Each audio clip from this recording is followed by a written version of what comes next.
India France ബന്ധം ശക്തിപ്പെടുത്തുന്നതിന്റെ ഭാഗമായി Emmanuel Macron ഇന്ത്യയിലേക്ക് എത്തുന്നുണ്ട്. ഫ്രഞ്ച് പ്രസിഡന്റ് ഇമാനുവൽ മാക്രോൺ ഇന്ന് മുംബൈയിലെത്തും. പ്രധാനമന്ത്രി നരേന്ദ്രമോദിയുമായി കൂടിക്കാഴ്ച നടത്തും. 3 ദിവസത്തെ ഔദ്യോഗിക സന്ദർശനത്തിനായാണ് മുംബൈയിലെത്തിയത്. മുംബൈയിലെ ലോക് ഭവനിൽ വെച്ച് തന്ത്രപരമായ പങ്കാളിത്തം വിലയിരുത്തും. പ്രതിരോധം, ബഹിരാകാശം, സാങ്കേതികവിദ്യ തുടങ്ങിയ മേഖലകളിൽ നിർണായക കരാറുകൾ ഒപ്പിടുമെന്നാണ് സൂചന. തൗഫീഖ് അസ്ലമുണ്ട് വിവരങ്ങൾ നൽകാനായി. തൗഫീഖ്, മാക്രോൺ മുംബൈയിലെത്തുമ്പോൾ എന്തൊക്കെ തരത്തിലുള്ള ചർച്ചകൾ, ഏതൊക്കെ മേഖലകളിൽ സഹകരണം ശക്തമാക്കാനുള്ള നീക്കം, ഒപ്പം ഏതൊക്കെ മികച്ച കരാറുകൾ ഉണ്ടാകുമെന്നാണ് ഇന്ത്യ പ്രതീക്ഷിക്കുന്നത്? വിശദാംശങ്ങൾ തൗഫീഖ്.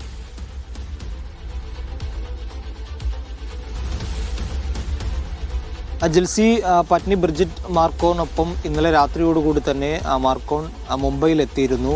ഗവർണറും അതോടൊപ്പം തന്നെ മഹാരാഷ്ട്ര മുഖ്യമന്ത്രി ഉൾപ്പെടെയുള്ള ആളുകളാണ് ഇമാനുവൽ മാക്രോണെ സ്വീകരിക്കാനായിട്ട് വിമാനത്താവളത്തിലെത്തിയത്. 19 വരെയാണ് മാർക്കോന്റെ ഇന്ത്യ സന്ദർശനം ഉണ്ടാവുക. ഇന്ന് ഉച്ചയ്ക്ക് ശേഷമാണ് പ്രധാനമന്ത്രി നരേന്ദ്രമോദിയുമായിട്ട് കൂടിക്കാഴ്ച നിശ്ചയിച്ചിരിക്കുന്നതെന്നാണ് നിലവിൽ ലഭിക്കുന്ന വിവരങ്ങൾ.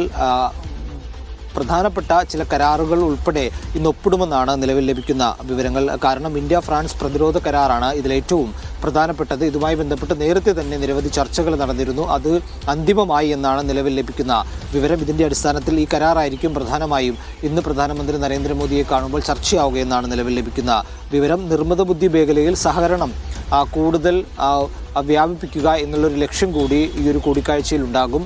അതുകൊണ്ട് തന്നെ മുംബൈയിലെ ഈ ചർച്ചയ്ക്ക് ശേഷം ഡൽഹിയിൽ നടക്കുന്ന AA ഉച്ചകോടിയിൽ കൂടി ഇമാനുവൽ മാക്രോൺ പങ്കെടുക്കുമെന്നാണ് ഇപ്പോൾ അറിയിച്ചിരിക്കുന്നത്. അതിനുശേഷമായിരിക്കും അദ്ദേഹം ഫ്രാൻസിലേക്ക് മടങ്ങുക എന്നുള്ള വിവരങ്ങളാണ് ലഭിക്കുന്നത്. 3.5 ലക്ഷം കോടി ചെലവിൽ ഫ്രാൻസിൽ നിന്ന് 144 റഫേൽ വിമാനങ്ങൾ വാങ്ങാനായിട്ട് പ്രതിരോധ വകുപ്പ് കഴിഞ്ഞ ദിവസം തീരുമാനമെടുത്തിരുന്നു. ഇക്കാര്യത്തിൽ പ്രധാനമന്ത്രി നരേന്ദ്രമോദിയുമായിട്ടൊരു അന്തിമ ചർച്ച കൂടി മുംബൈയിൽ നടക്കുമെന്ന് വിവരങ്ങളുണ്ട്. ഒപ്പം ഈ ഇടപാടുകളുടെ വിഷയങ്ങൾ വിശദമായിട്ട് തന്നെ ഇരു രാജ്യങ്ങളും തമ്മിലുള്ള ചർച്ചകൾ ഉണ്ടാകും. അതിനുശേഷമായിരിക്കും അതിലൊരു തീരുമാനത്തിലേക്ക് എത്തുക. ഈ വിമാനങ്ങൾ വാങ്ങാനായിട്ടുള്ള തീരുമാനത്തിലേക്ക് പ്രതിരോധ മന്ത്രാലയം കഴിഞ്ഞ മാസം തന്നെ ആ ഒരു തീരുമാനത്തിലേക്ക് എത്തിയിരുന്നു. മറ്റൊരു നിർണായക തീരുമാനം എന്നുള്ളത് ഹെലികോപ്റ്ററുകളുടെ സംയുക്ത നിർമ്മാണമാണ്. ഇന്ത്യയും ഫ്രാൻസും തമ്മിലുള്ള ഹെലികോപ്റ്റർ നിർമ്മാണങ്ങളുടെ ഒരു സംയുക്തം നാട്ടിൽ ഹെലികോപ്റ്റർ നിർമ്മിക്കുക എന്നുള്ളൊരു തീരുമാനത്തിലേക്ക് എത്തുന്നുണ്ട്. അതുമായി ബന്ധപ്പെട്ടുള്ള ചർച്ചകൾ കൂടി ഉണ്ടാകുമെന്ന് അറിയിക്കുകയും ചെയ്തിട്ടുണ്ട്. ഡൽഹിയിലാണ് AA ഉച്ചകോടി നടക്കുന്നത്. ഈ മുംബൈയിലെ കൂടിക്കാഴ്ചയ്ക്ക് ശേഷം 19-ാം തീയതി ആയിരിക്കും AA ഉച്ചകോടിയിൽ പങ്കെടുക്കുകയെന്നാണ് ഇപ്പോൾ ഔദ്യോഗികമായി ലഭിക്കുന്ന വിവരം. അതിനുശേഷമായിരിക്കും ഫ്രാൻസിലേക്ക് മടങ്ങുക. ശരി, തൗഫീഖ് അസ്ലമാണ് വിവരങ്ങൾ നൽകിയത്. തെരഞ്ഞെടുപ്പ് ഒരുക്കങ്ങൾ വിലയിരുത്താൻ മുഖ്യ തെരഞ്ഞെടുപ്പ് കമ്മീഷണർ ജ്ഞാനേഷ് കുമാറും കമ്മീഷണർമാരും അസമിലെത്തി. ഇന്നും നാളെയും അസമിൽ സന്ദർശനം നടത്തും. വിവിധ മേഖലയിലെ ഉദ്യോഗസ്ഥരുമായി തെരഞ്ഞെടുപ്പ് ഒരുക്കങ്ങൾ ചർച്ച ചെയ്യുകയാണ് പ്രധാന ലക്ഷ്യം. തൗഫീഖ് അസ്ലം തുടരുന്നുണ്ട്. തൗഫീഖ്, എന്തൊക്കെയാണ് സന്ദർശനത്തിന്റെ പ്രധാനപ്പെട്ട ലക്ഷ്യങ്ങൾ, വിശദാംശങ്ങൾ?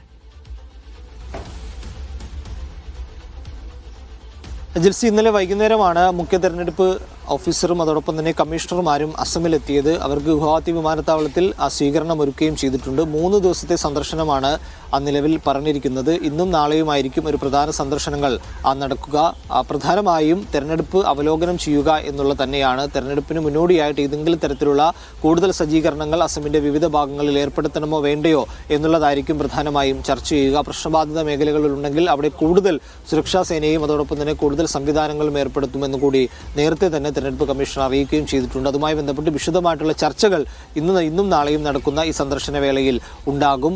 അതോടൊപ്പം തന്നെ സുരക്ഷയുമായി ബന്ധപ്പെട്ടും വിശദമായിട്ടുള്ള ചർച്ചകൾ നടത്തുമെന്നാണ് അറിയിച്ചിരിക്കുന്നത്. അതിനുശേഷമായിരിക്കും തെരഞ്ഞെടുപ്പ് തീയതി പ്രഖ്യാപനങ്ങളിലേക്ക് ഉൾപ്പെടെ കടക്കുക. അസമിൽ നേരത്തെ തന്നെ NRCയും CAAയുമായി ബന്ധപ്പെട്ടുള്ള പ്രക്രിയകൾ നടക്കുന്നതിനാൽ അവിടെ SIR പ്രഖ്യാപിച്ചിരുന്നില്ല. പകരം അവിടെ ഒരു പരിഷ്കരണമാണ്, അതായത് ഒരു റിവ്യൂ നടത്തുക എന്നുള്ള തീരുമാനത്തിലേക്കായിരുന്നു തെരഞ്ഞെടുപ്പ് കമ്മീഷൻ എത്തിയത്. അതുമായി ബന്ധപ്പെട്ടുള്ള പ്രവർത്തനങ്ങൾ ഇപ്പോൾ അവിടെ നടക്കുകയും ചെയ്യുന്നുണ്ട്. അതുകൊണ്ട് അതിൻ്റെ നിലവിലത്തെ സ്റ്റാറ്റസ് എന്താണ് എന്ന കാര്യം കൂടി ഇതിൻ്റെ ഒരു അവലോകനത്തിൻ്റെ ഭാഗമായി വരികയും ചെയ്യും. ഒപ്പം അവിടുത്തെ സർക്കാർ ഉദ്യോഗസ്ഥരുമായിട്ടും പോലീസ് ഉദ്യോഗസ്ഥരുമായിട്ടുമുള്ള ചർച്ചകൾ ഉണ്ടാകും. രാഷ്ട്രീയ പാർട്ടി പ്രതിനിധികളെ കൂടി തെരഞ്ഞെടുപ്പ് കമ്മീഷൻ കാണുമെന്ന് അറിയിച്ചിട്ടുണ്ട്. ഈ 2 ദിവസത്തെ സന്ദർശനത്തിനിടയിൽ പൂർണ്ണമായും അസമിലെ വിവിധ മേഖലകളിൽ സഞ്ചരിച്ചുകൊണ്ട് ആ തെരഞ്ഞെടുപ്പിൻ്റെ ഒരുക്കങ്ങൾ വിലയിരുത്തുക, അതോടൊപ്പം തന്നെ അത് പ്രധാനപ്പെട്ട ആളുകളെ കാര്യങ്ങളെല്ലാം അറിയിക്കുക എന്നുള്ളതാണ് കമ്മീഷന്റെ ഒരു ലക്ഷ്യം. ഈ അസമിലെ സന്ദർശനത്തിന് ശേഷം ബംഗാളിലേക്കും കേരളത്തിലേക്കും എല്ലാം തെരഞ്ഞെടുപ്പ് കമ്മീഷൻ എത്തും. അതിനുശേഷം ഒരുമിച്ചായിരിക്കും തെരഞ്ഞെടുപ്പ് തീയതി പ്രഖ്യാപിക്കുക എന്നാണ് നിലവിൽ ലഭിക്കുന്ന വിവരങ്ങൾ. മാർച്ചിനും ഏപ്രിലിനും ഇടയിലായിരിക്കും